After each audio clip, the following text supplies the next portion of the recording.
আজকের এই ফুটবল টুর্নামেন্টে উপস্থিত আছেন নবাবগঞ্জ উপজেলা আওয়ামী লীগের বিপ্লবী সাধারণ সম্পাদক মানিক মামা, অত্র ইউনিয়ন পরিষদের চেয়ারম্যান, আমার থানার ভারপ্রাপ্ত কর্মকর্তা, প্রাণপ্রিয় এলাকাবাসী, মুরব্বী ভাই, মা ও বোনেরা, সকলের প্রতি সালাম, আসসালামু আলাইকুম, আদাব। প্রত্যন্ত গ্রাম নয়, উপজেলার কোল ঘেঁষে খুব পাশাপাশি একটি গ্রাম, মনোরম পরিবেশে খেলা আমরা উপভোগ করছি। আজকে এই খেলা আমার মরহুম পিতার নামে যদিও বা পরিচালিত হচ্ছে।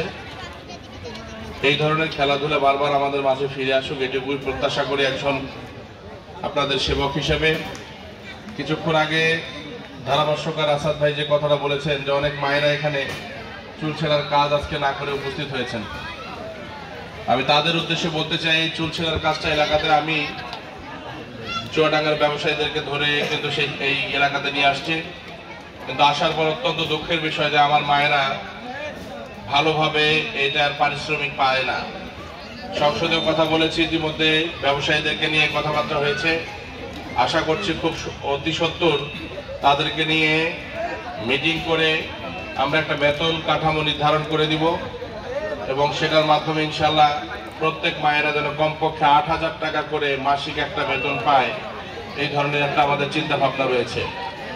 তো আমি আজকে যারা বিশেষ করে এই খেলার আয়োজন করেছেন অত্যন্ত ধন্যবাদ এবং কৃতজ্ঞতা জানাই।